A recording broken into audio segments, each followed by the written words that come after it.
Please, Adrian, just 5 minutes. I know I messed up, but... His voice cracked through the phone, a sound I hadn't heard in 3 years. No, David. I set down my coffee cup on my new marble countertop, watching the morning sun stream through the floor-to-ceiling windows of my downtown loft. I told you 3 years ago we were done.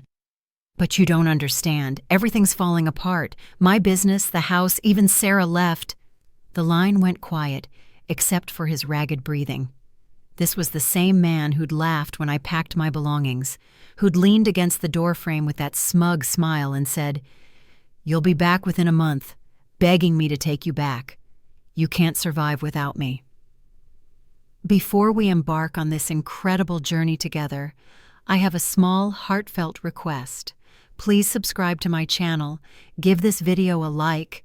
It costs you nothing but means the world to me. And let me know in the comments which beautiful corner of the world you're watching from. Your support truly makes a difference. My name is Adrienne Walsh. I'm 32 years old, and this is the story of how my ex-boyfriend's prediction came true, just not the way he expected. 3 years ago, I was a different person. I was the girl who apologized for taking up space, who made herself smaller so David Rodriguez could feel bigger.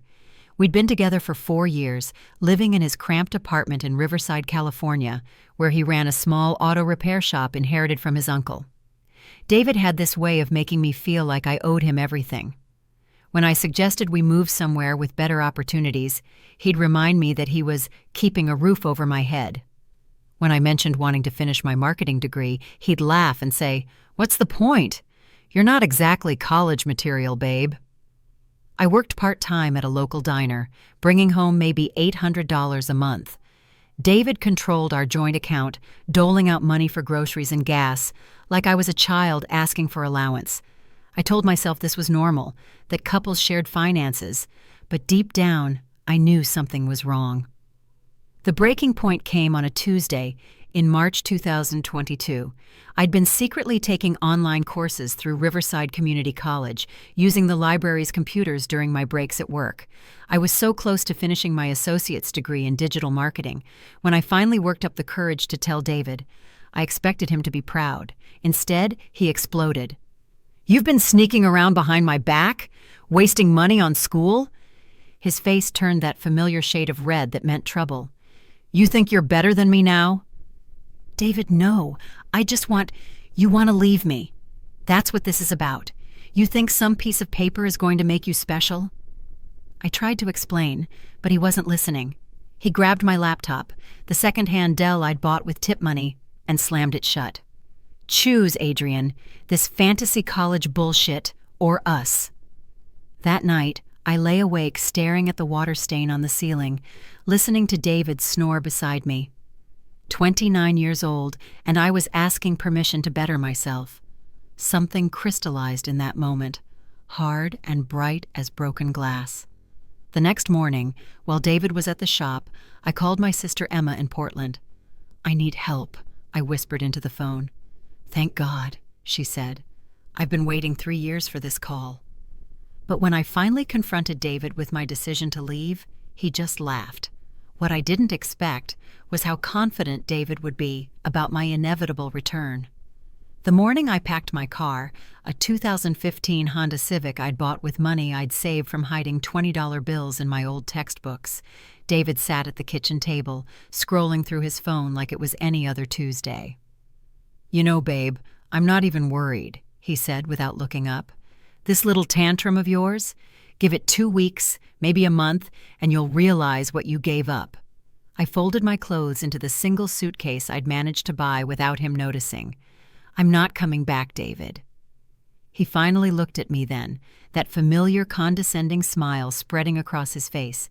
"You think you can make it out there? You can barely handle the pressure of working at a diner.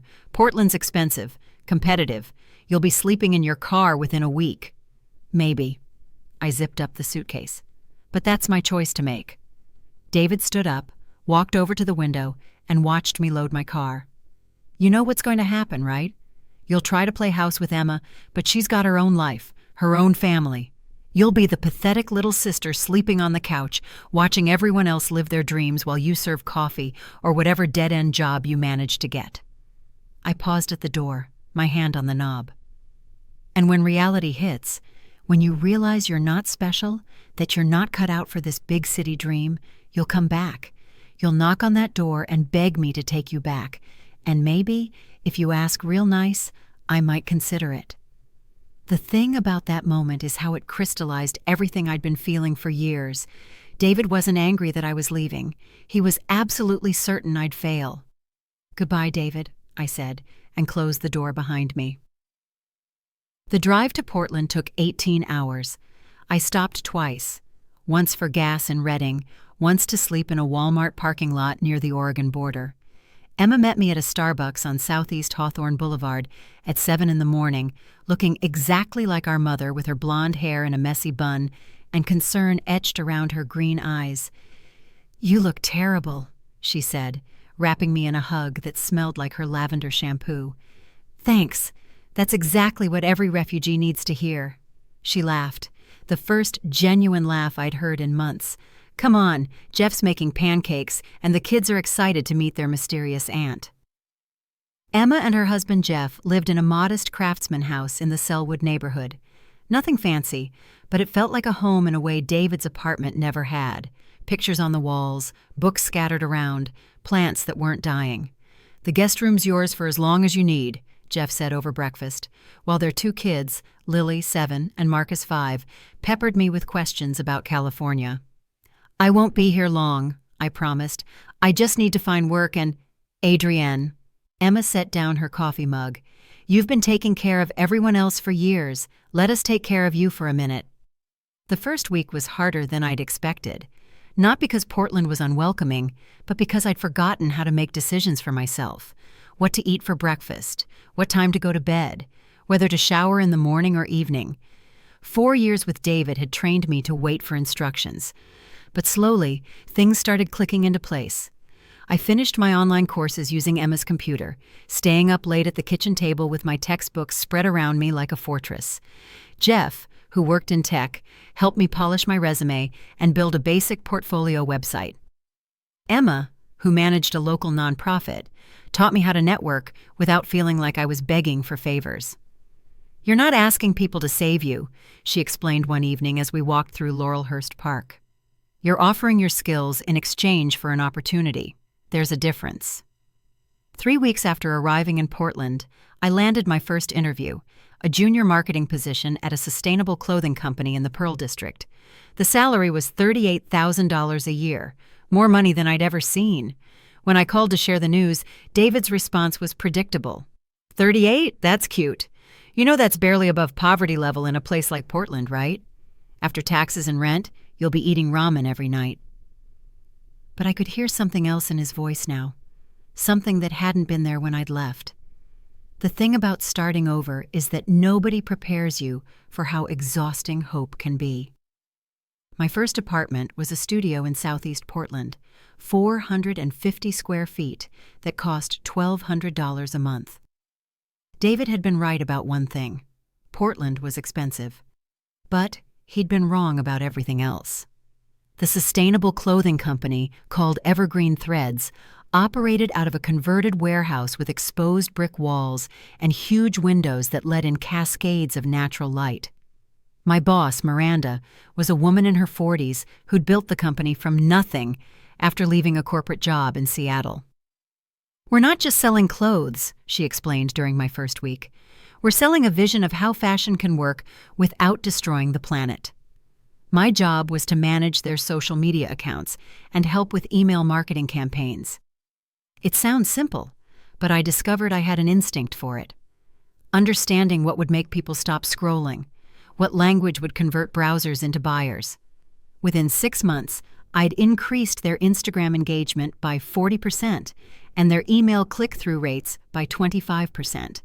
Miranda noticed.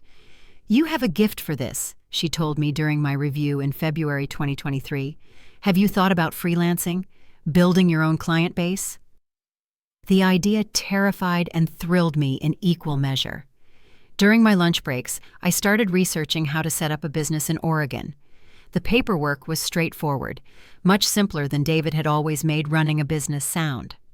Meanwhile, David's calls became more frequent, always casual, always with some excuse. "Hey, just wanted to see how you're doing. Mom asked about you." "I'm in Portland for work." "Well, not really work, but this guy owes me money." "Want to grab coffee?" "You hear about the Martinez family? Their oldest daughter got married. Remember how we used to talk about that?" I kept teasing. He conversation short, polite, but distant. Through mutual friends, I heard updates about his life. The auto shop was struggling. His new girlfriend, Sarah, a 23-year-old he'd started dating 2 months after I left, was already complaining about his lack of ambition. By summer 2023, I'd saved enough money to move into a one-bedroom apartment in the Hawthorne district. It wasn't luxurious, but it had hardwood floors, a clawfoot bathtub, and a small balcony where I could grow herbs. I bought my first real furniture, not hand-me-downs or things David had inherited, but pieces I chose because I liked them. The freelance marketing business started slowly. My first client was a local bakery owned by an older woman named Rosa, who needed help with her Facebook page. I charged her $300 for a month of content creation and strategy. It felt like a fortune. Word spread through Portland's small business community: a yoga studio, a coffee roaster, a boutique bookstore. By the end of 2023, I was making enough from freelance work to leave Evergreen Threads and focus on my own business full-time. I called it Walsh Marketing Solutions, not creative, but professional. The business license arrived on a Tuesday in January 2024. I took a photo of it and almost posted it on Instagram before stopping myself.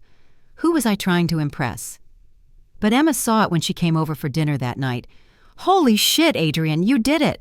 "I filed some paperwork. It's not exactly a major accomplishment." "Are you kidding me? 3 years ago you were asking permission to take a college course. Now you own a business."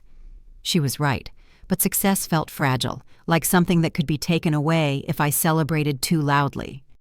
The turning point came in March 2024, almost exactly 2 years after I'd left Riverside. A Portland startup called Green Logistics hired me to handle their complete digital marketing strategy. The contract was worth $45,000 for 6 months of work. I signed the contract in a coffee shop on Alberta Street, my hands shaking slightly as I wrote my signature. This was more money than I'd made in 2 years at the diner. That night, David called. "So I heard through the grapevine that you're doing some kind of marketing thing up there." "Something like that." "That's great, babe, really.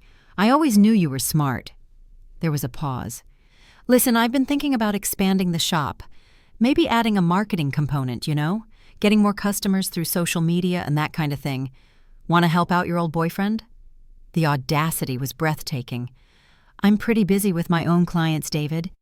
"Come on. This could be perfect for both of us. I provide the real-world business experience. You do the computer stuff. Like a team." "No, thank you. Your loss. But hey, if this Portland thing doesn't work out, you know where to find me." I hung up and sat in my apartment, looking out at the city lights.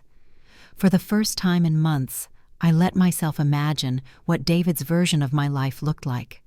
Still struggling, still dependent, still waiting for someone else to validate my choices.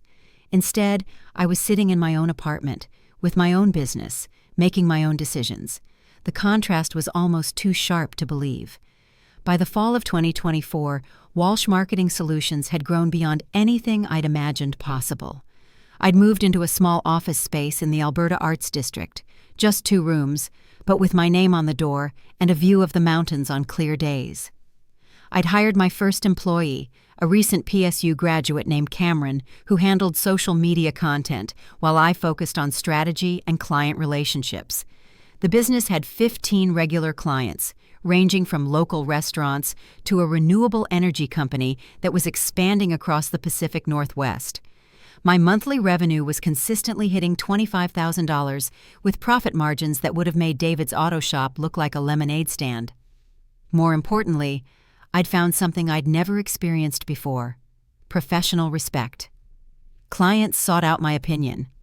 Other marketing professionals in Portland knew my name. I'd been invited to speak at a small business conference in November. The personal transformation was just as dramatic. I'd cut my brown hair into a sharp bob that made me look older, more authoritative. I wore blazers now, not because anyone required it, but because I liked how they made me feel. Competent, serious, like someone whose opinion mattered.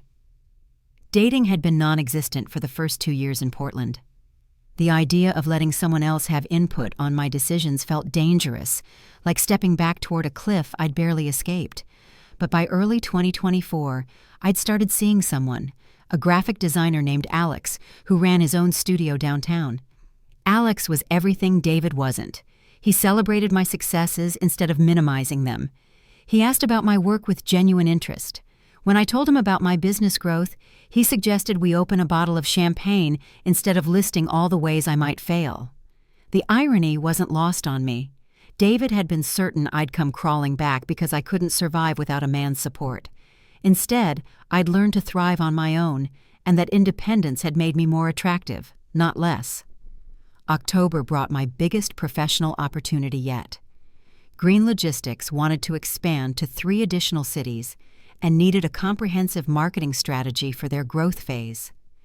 The contract was worth $200,000 over 18 months. I negotiated it myself, sitting across from their CEO in a conference room overlooking the Willamette River. When he agreed to my terms without countering, I had to keep my expression neutral while my heart hammered against my ribs. That night, I called Emma. $200,000, Adrienne. Do you understand what that means? It means I can hire more staff, maybe move to a bigger office. It means you've built something real, something that can't be taken away from you. She was right. For the first time since leaving Riverside, I felt truly safe, not just financially secure, but professionally established. I had clients who trusted me, employees who depended on me, a reputation that extended beyond Portland's city limits, which made David's next phone call all the more pathetic. Adrienne, thank God you picked up. It was 11 p.m. on a Tuesday in late October. I almost hadn't answered, but the urgency in his voice had cut through my usual screening process. David, what's wrong? Everything. His voice was thick, like he'd been drinking. The shop's failing. I mean, really failing. I haven't made rent in 3 months, and my landlord's threatening eviction. Sarah left last week, took half my stuff, and moved in with some guy she met at her yoga class. And my uncle's estate lawyers are saying I might lose the building because of some tax thing I didn't know about. I sat on my couch looking out at the Portland skyline, trying to process this information. I'm sorry to hear that, but I'm not sure why you're calling me. Because I need help, real help, financial help. The silence stretched between us like a chasm. You want me to loan you money. Not loan, invest.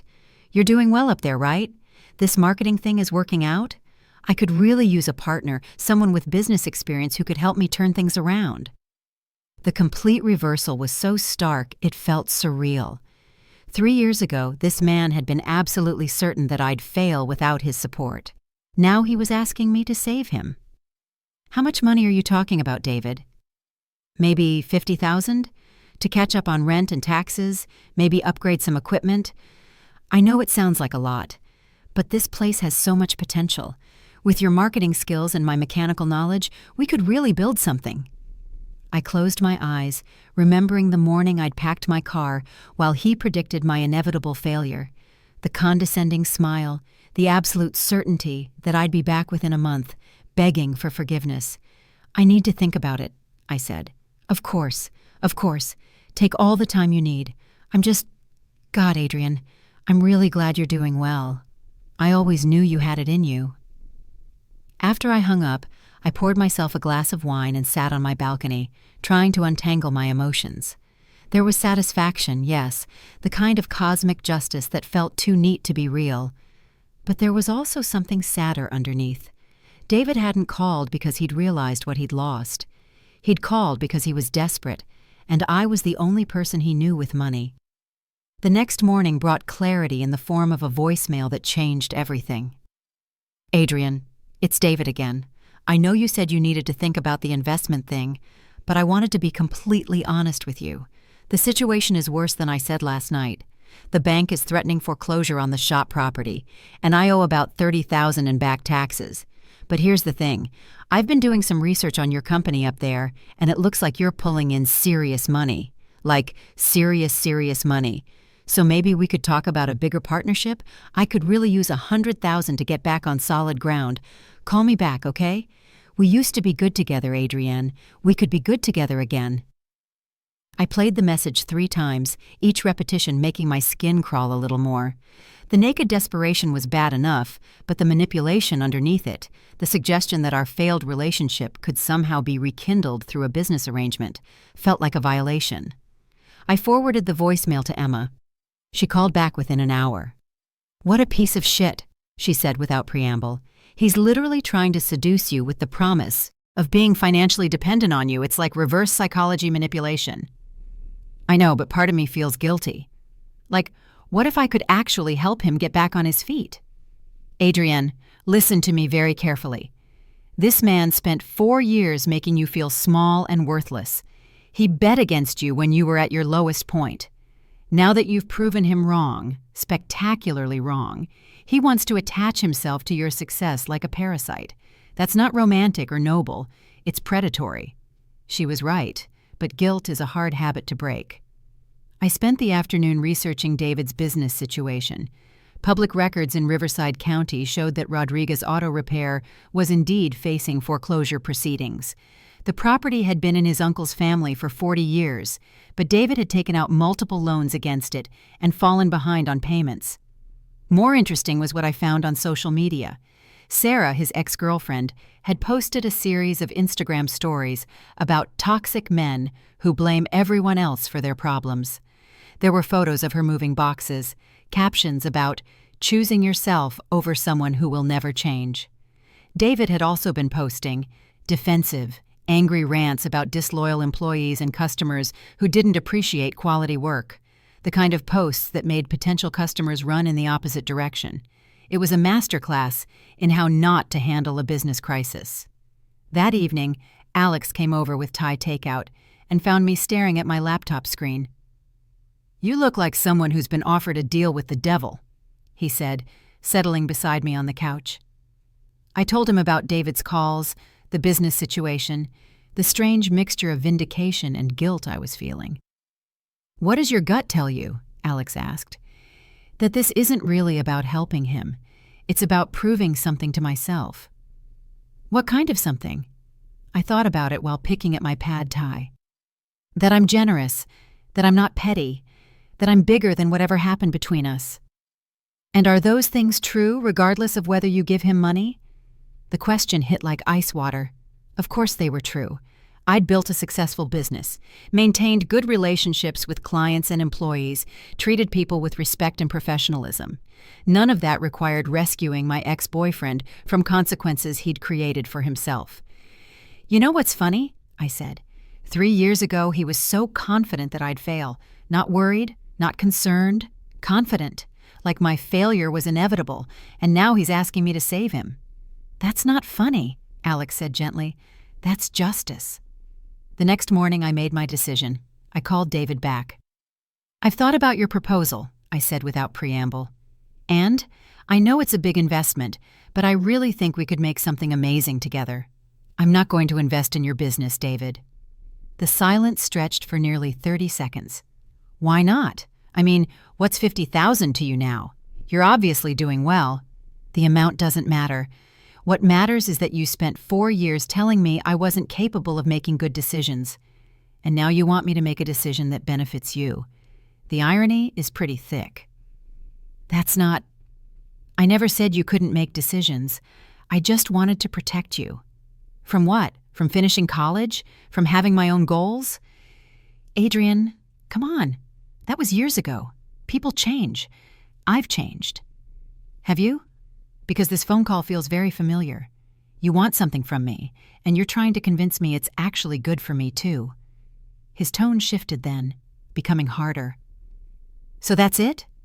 You're going to let me lose everything because you're still holding grudges about ancient history?" And there it was. The real David, emerging from underneath the desperate charm. Even while asking for my help, he couldn't resist making my decision sound unreasonable. "I'm not letting you do anything, David.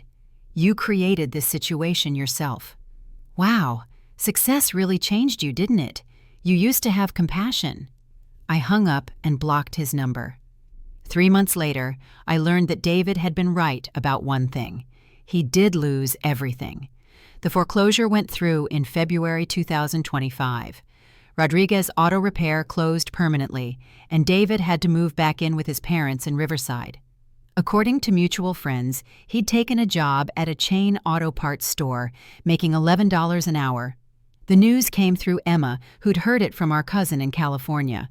I felt no satisfaction learning about his downfall, just a hollow sense of completion, like the final page of a book I'd never wanted to read. "Do you regret not helping him?" Emma asked during one of our weekly phone calls. "No, but I don't feel good about it either." You're not supposed to feel good about someone else's suffering, even if they brought it on themselves. That's what makes you different from him. By then, Walsh Marketing Solutions had grown to 8 employees and gross annual revenue of over $600,000. I'd moved into a larger office space in the Pearl District, with conference rooms and a kitchen and motivational posters that didn't make me cringe. More importantly, I'd started a scholarship program for women returning to school after difficult relationships. It wasn't a huge fund, just $5,000 a year, but it felt like the most meaningful thing I'd ever done with money. The first recipient was a 34-year-old named Maria who'd left an abusive marriage and was studying to become a nurse. When I handed her the check at a small ceremony in my office, she cried. "You don't understand what this means," she said. "Not just the money, but knowing that someone believes I can do this." I understood perfectly. That spring, Alex and I started talking about moving in together. Not because I needed someone to take care of me, but because I wanted to share my life with someone who saw my independence as strength rather than threat. We found a house in the Irvington neighborhood with a garden and enough space for both our home offices. On a Saturday in May, while Alex was at a gallery opening and I was working in the garden, my phone rang. Unknown number, but with a Riverside area code. Against my better judgment, I answered. "Adrienne, it's David." I almost hung up immediately, but something in his voice stopped me. He sounded different, smaller, defeated in a way that went beyond financial problems. "I know you blocked my number. I'm calling from my mom's phone because I owe you an apology." I sat down on my porch steps, dirt still under my fingernails from planting tomatoes. "I've been going to therapy," he continued. "Court-ordered anger management, actually, because I got into a fight with my manager at work. But it's helping me understand some things about how I treated people, how I treated you." "Okay." "You were right to leave, and you were right not to give me money. I spent so many years trying to make you smaller because I was afraid of you being bigger than me. And when you succeeded anyway, I tried to use your success to fix my failures instead of taking responsibility for them." I could hear traffic in the background, could picture him standing outside his parents' house, probably smoking a cigarette with shaky hands. "I don't expect forgiveness," he said. "I just wanted you to know that I understand now, what I did to you, what I tried to do to you, and I'm sorry."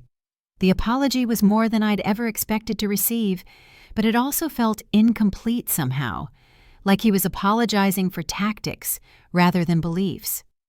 "Thank you for saying that, David. Are you happy? Like really happy?" I looked around at my garden, my house, my life that I'd built from nothing except determination and help from people who believed in me. "Yes, I really am." "Good. That's good." After I hung up, I sat in my garden for a long time, thinking about the strange circularity of it all. David had predicted I'd come back begging. Instead, he'd come back begging, and I'd found the strength to say no. But the real victory wasn't his downfall or my success. It was the fact that I could receive his apology without needing it, could acknowledge his failure without celebrating it. I'd become the person I'd always had the potential to be, someone who could stand on her own, make her own choices, and sleep peacefully with the consequences. That evening, Alex came home to find me making dinner and humming. "Good day in the garden?" he asked, kissing my cheek. The best, I said, and meant it completely. Today, Walsh Marketing Solutions employs 12 people and grosses over $1 million annually. We've expanded beyond Portland, working with clients across the Pacific Northwest and California. I still run the day-to-day operations, but I've learned to delegate, to trust other people's expertise, to build something bigger than what any one person could accomplish alone. Alex and I got engaged last month. He proposed in our garden, surrounded by the tomatoes and herbs I'd planted that first spring in the house. When I said yes, it wasn't because I needed him to complete me, but because I wanted to share my complete life with him. The scholarship program has grown too. We've helped 15 women over the past 2 years, funding everything from nursing school to coding boot camps to small business licenses. Each recipient gets not just money, but mentorship and networking support. It's become one of the most fulfilling aspects of my work. I think about David sometimes, but not with anger or vindication. Mostly I think about how different our definitions of strength turned out to be. He thought strength meant making other people smaller. I learned that real strength meant helping other people grow. The lesson here isn't that bad. People always get punished, or that good people always succeed. Life isn't a fairy tale, and karma isn't a cosmic vending machine where you insert good deeds and receive justice. The lesson is simpler and more practical. When someone shows you who they are, believe them. When someone bets against your ability to grow and change and thrive, prove them wrong, not for revenge, but for yourself. And when someone who once made you feel worthless comes back asking for help, remember that your worth was never dependent on their opinion in the first place. Final words. Sometimes the best revenge is building a life so fulfilling that you forget why you needed revenge at all. Thank you for listening to my story. If it resonated with you, please share it with someone who might need to hear it. And remember, you're stronger than you think, more capable than anyone else's opinion of you, and worthy of a life that makes you excited to wake up every morning. Adrienne Walsh.